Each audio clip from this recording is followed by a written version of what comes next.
I'm Jennifer of Celtic Knot Crochet, and today in this video I'm going to give you some tips on how to weave the knot and do some stitches for the Celtic Pocket Shawl. This shawl is a very simple pattern. All you need to do is follow the steps that I give you in the instructions. You can find the instructions in my Etsy shop, Celtic Knot Crochet, and I appreciate it if you've already purchased it and you're looking for some help here in this video. You can see this is the pocket shawl. Here is a large Celtic knot on the center back, and then you will have two smaller Celtic knots for the pockets. You can see that's where you put your hand in. They're the same knot, just different sizes, and because this large knot is bigger than an 8.5 by 11 piece of paper, in this video I'll show you how to piece the diagram together. All 4 pieces are included in your pattern along with the correct size to make the pocket knot. Alright, so stay tuned. There are different things to help you along the way, some special stitches, and then like I said, how to make the diagram, how to put it all together, and then how to weave this knot. You'll find that this is not a difficult pattern if you just follow the steps as you go.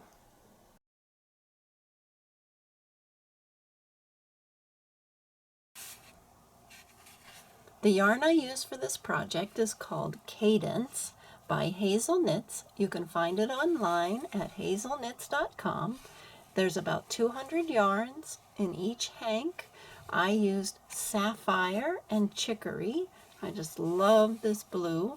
It's hand-dyed superwash merino wool. So this is high-end yarn, but if you don't want to buy this, or you have lots of other yarn in your stash, what would work well is a DK weight or a thinner medium weight. So I know that a lot of yarns that are called medium actually are thinner like this one, and those would work just fine too. The total yardage is in the pattern. I think it's about 1,400 yards you'd need total for this project. I'm going to show you a few of the stitches just in case in the pattern you aren't quite sure what I mean. So here are some stitches.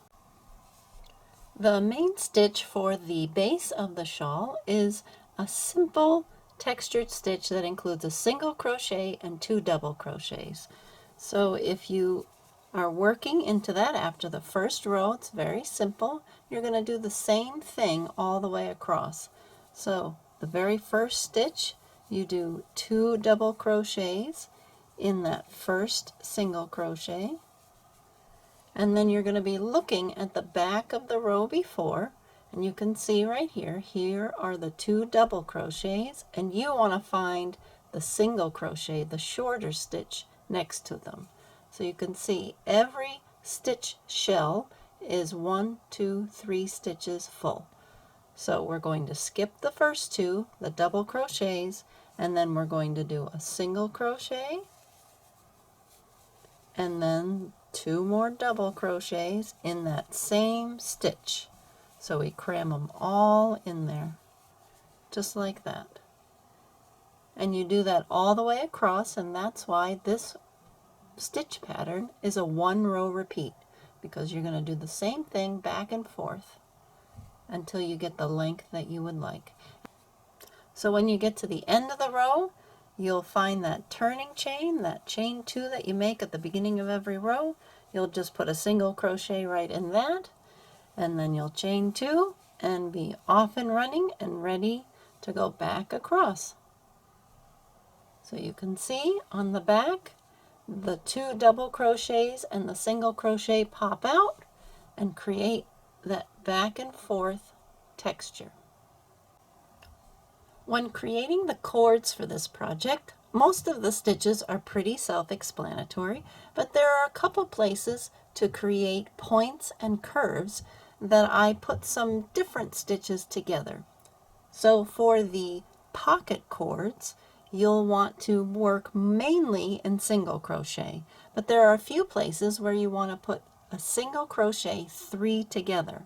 You'll be working in that back bar of the chain, so you would just put your hook in to the next stitch, yarn over, pull through the stitch, then hook into the stitch after that, yarn over, pull through the stitch, and into the next chain, yarn over, pull through the stitch, until you have 4 loops on your hook, yarn over, pull through all 3, and that creates that nice point you can see there for the heart shapes within the pocket knot design.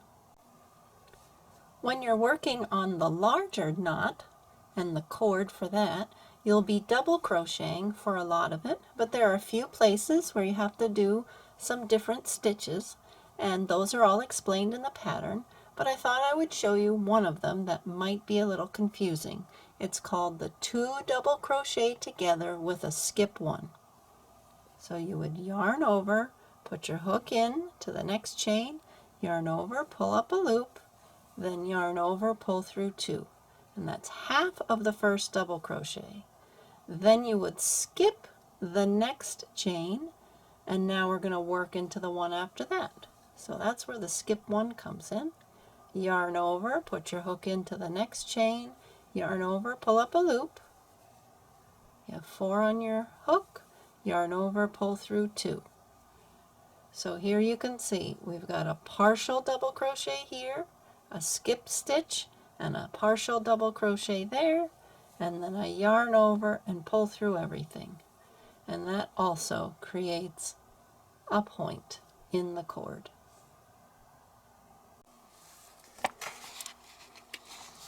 To make the Celtic Knot pocket shawl, you'll need to print out 5 pages of the Celtic Knot diagrams. So this one here is for the knot that will be on both pockets, and you print it out just as it is. I'll show you how to use that in a minute. And then you'll print out these 4 pages, and as you can see, they're labeled large 1, large 2, large 3, and large 4. And what you need to do, since this knot is bigger than an 8.5 by 11 sheet of paper, you'll need to piece them together. But I've given you all kinds of guides so you can do that on your own. So let me show you how to do that. You're going to need some scissors and some tape. Large number 1, this will be the top left-hand corner, you leave as is. But then we're going to use these black lines here as a guide. So next we will work on page number 2, large 2, and you can see right here it says cut along this line. So we'll use our scissors and cut that part off.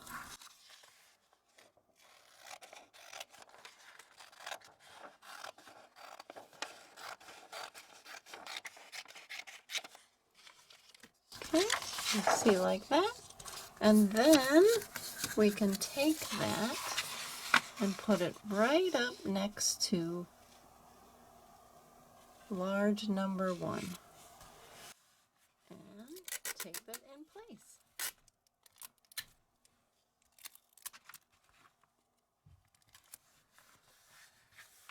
You can see how now everything meets up.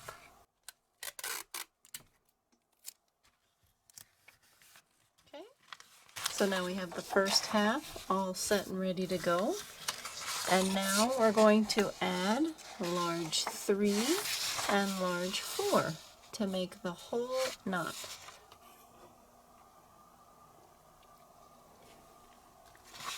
So to add large 3 right here, we're going to cut along the black line on top.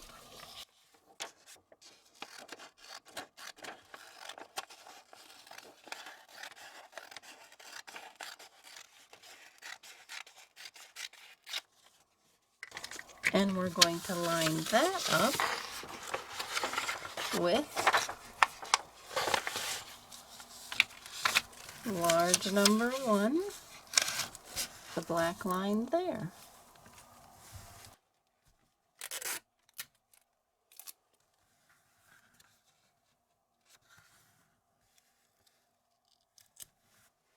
Okay, and then the last one here, large number 4, we're actually going to cut both black lines right along here and here.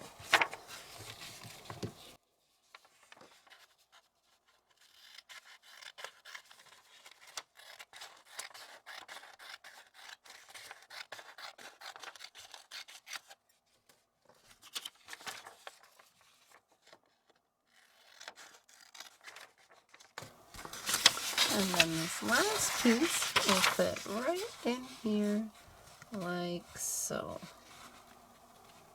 And there we have it. So by taking these 4 pieces together, you get a pretty close representation of the knot.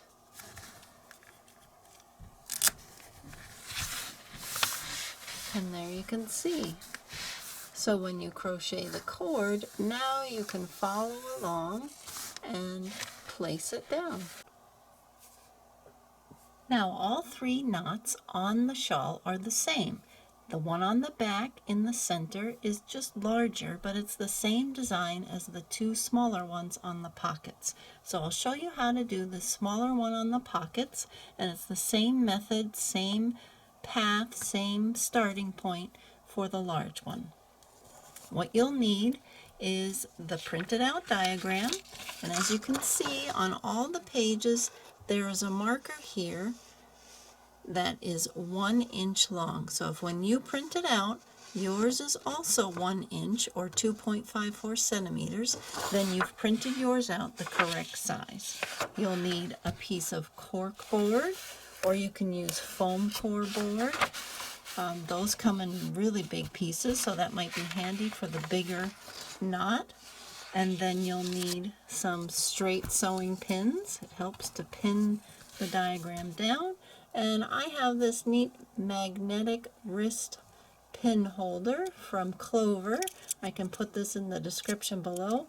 That holds all my pins, easy to access like this as I work on the project. Then you have your completed knot cord according to the pattern, and you're going to start at the end that only has 1 yarn tail if you've put on the edging. I decided to edge with the same color as the cord, so it gives it that nice textured look along the edge with the slip stitch, but it's the same color. You might want to do a different color. And I'm going to start right here on the red asterisk, and I use the diagram as my guide.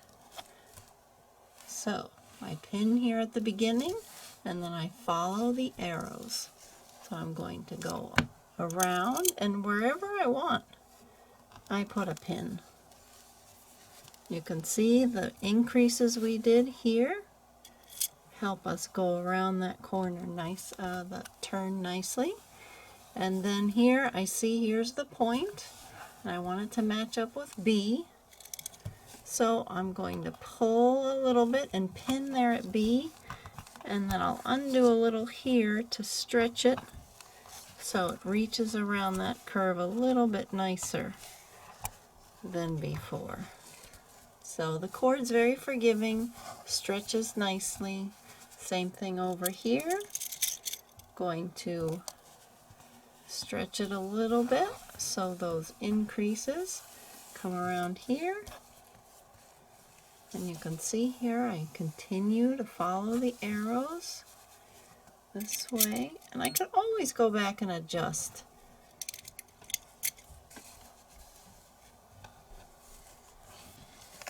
And I'm continuing through this way.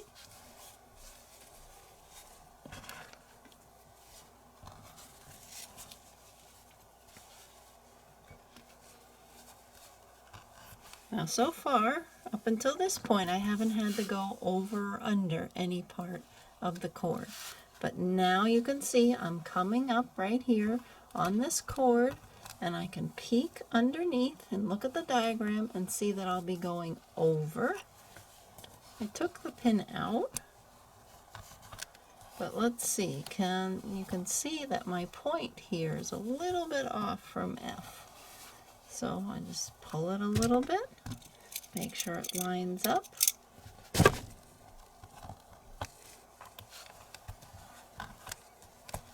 And then I can adjust the rest of the cord a little bit. Like I said, very stretchy, works out just fine. Okay, now I'm coming up here where I'm going to go under and then over. You can see it very clearly on the diagram.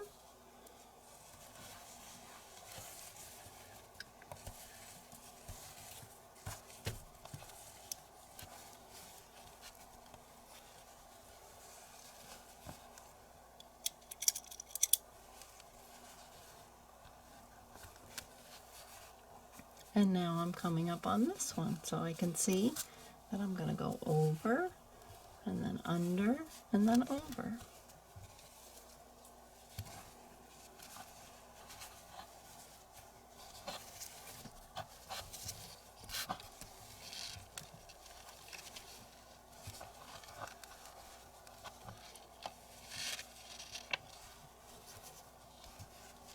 And again, I'm going to pull this up a little because I can see that this bend in the cord right here, see that? I want that to make its way to H here. And as I follow this, I see that I have to go under again.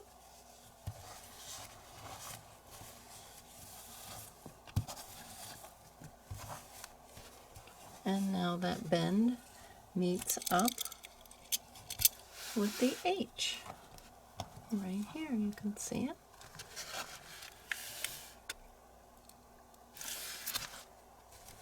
And I continue just like this, making sure to check underneath the cord, see the diagram, follow the arrows,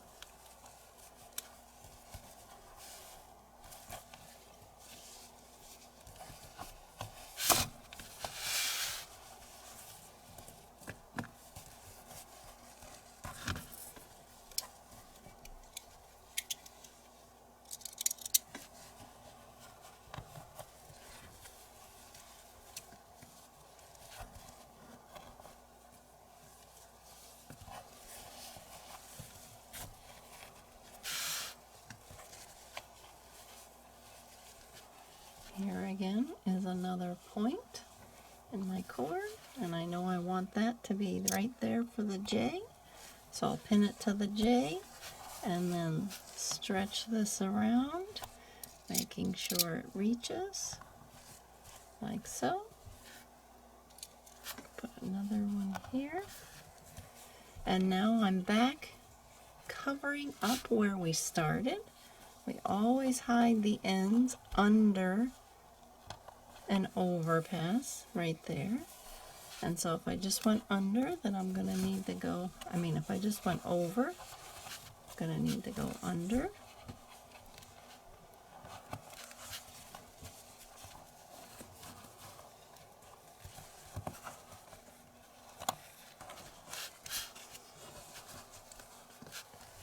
And now I'm going to follow this around. I'm going to go over, under, over, under, over, under, over. Quite a few right here in a row. And I'm going to lay it out first just to see. Now here's my bend. I can see that's my bend in the cord, and I'm going to want that to get to L. So I'll have to do a little bit of stretching.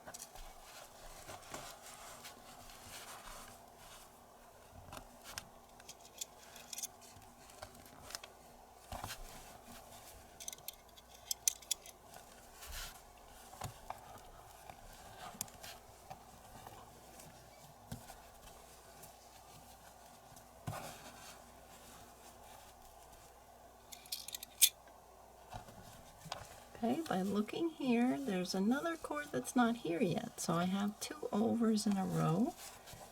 And then I'm going to come around M. And here's another point. Right here. You can see it. Cord. And I know I need to reach to here. N. So I'll go over and 2 overs in a row, and I'll make sure that that N is right there. And I'm going to stretch this cord a little bit more over this way.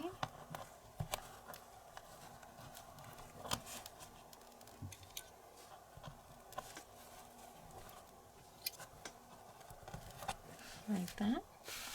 And then I have this last section here. I'm going to go around down through here and meet right up at that red asterisk where we started. So we're almost finished. So I look under here and I need to go under this one here. Then I'm going to go over, then under again.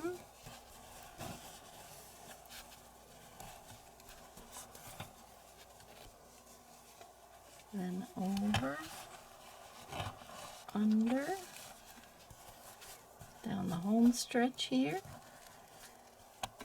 Here I have one last part right here, and I'm going to go under,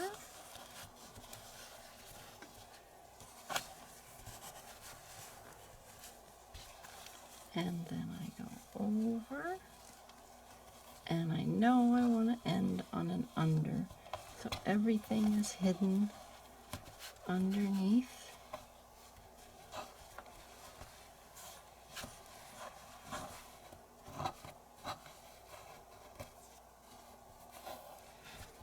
Where I began. And there you can see, here are these yarn tails. I'll use that to sew everything together.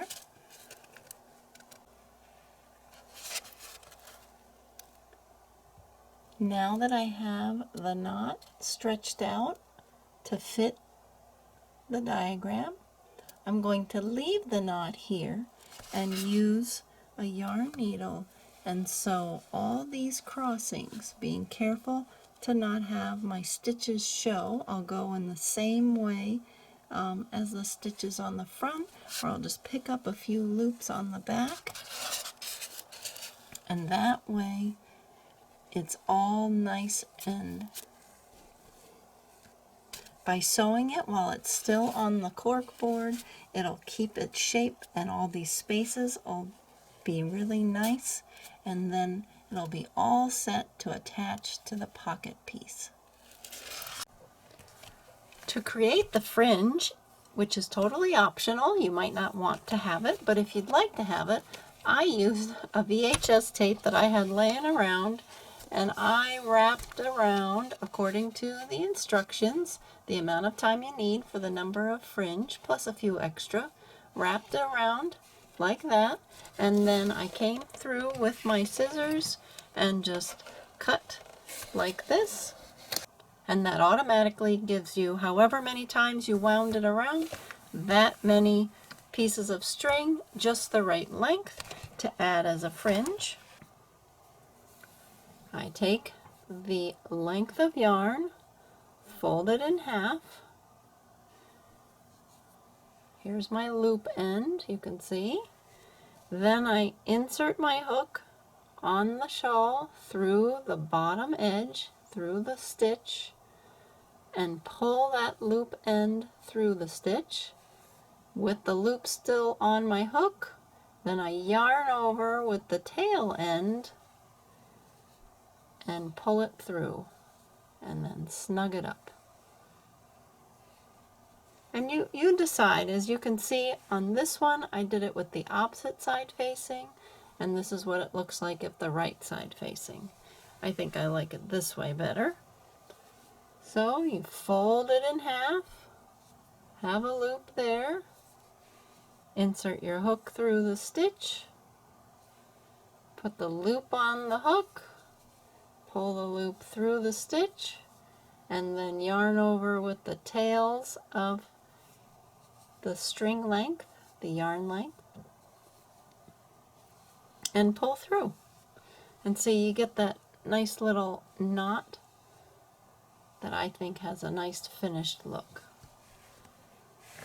So I hope you enjoyed making the Celtic Pocket Shawl. It's very simple stitches, and I think with all the diagrams and all the step-by-step photos and instructions, you'll do just fine creating this for a gift or for yourself. Please make sure to watch the next video and check out my other Celtic Knot crochet patterns in my Etsy shop.